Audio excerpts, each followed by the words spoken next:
Buenas noches, mi nombre es Joan Sebastián Ramos Vélez, estudiante de sexto semestre del programa de Zootecnia.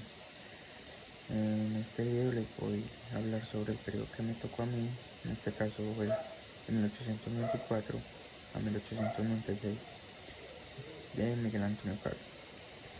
Voy a solucionar los puntos planteados en el seminario.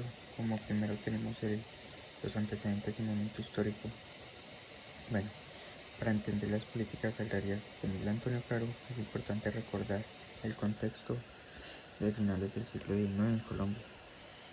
En ese momento el país salía de una etapa de constantes guerras civiles, tensiones entre liberales y conservadores y una economía fuertemente rural.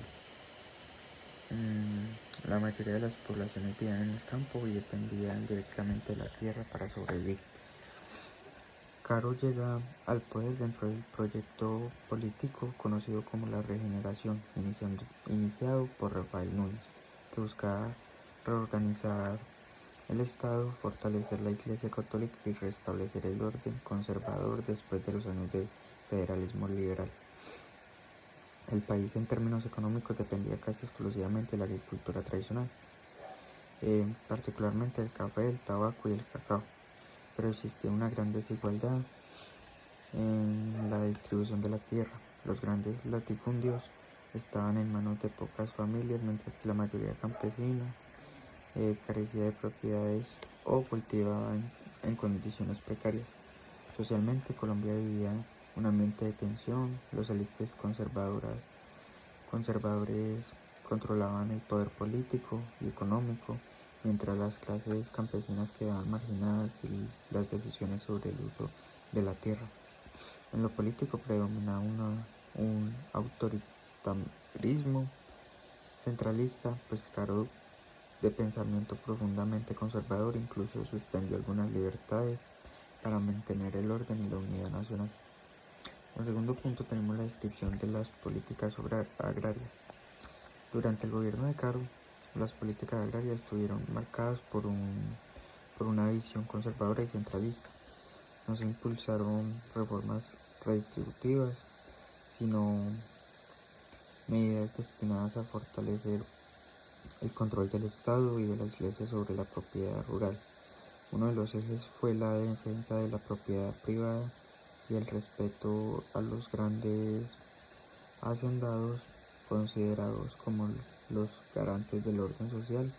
En este sentido se reforzaron las leyes que protegían la posesión legal de tierras y se limitaron los reclamos de los campesinos o colonos que trabajaban predios sin títulos formales.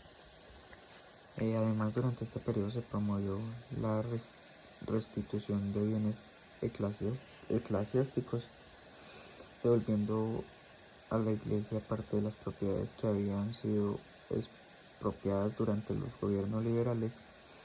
Esta política también fortaleció el papel de la Iglesia en las zonas rurales, donde tenía gran influencia tanto espiritual como económica.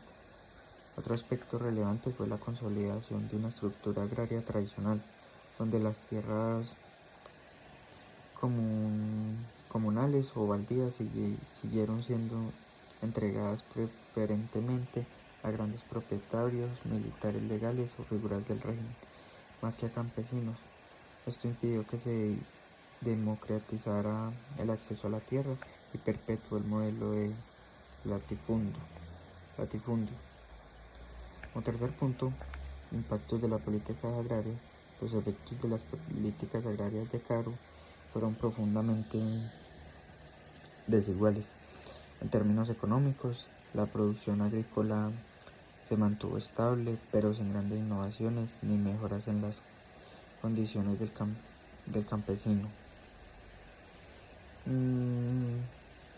Mantenimiento del orden conservador permitió ciertas estabilidades, pero el costo de consolidar la concentración de la tierra y profundizar las brechas sociales, al no existir una reforma agraria ni política de apoyo al pequeño productor, los campesinos siguieron dependiendo de los grandes terratenientes, lo que generó resentimientos y tensiones que se manifestarían más adelante en conflictos rurales del siglo XX.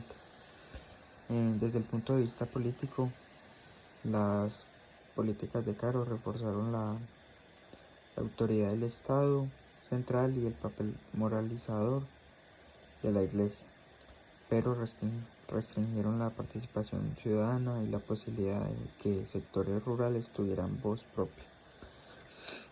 En resumen, las políticas agrarias del periodo de Miguel Antonio Caro no transformaron la estructura rural, sino que la conservaron, fortaleciendo a las élites y dejando a los campesinos en una situación de dependencia.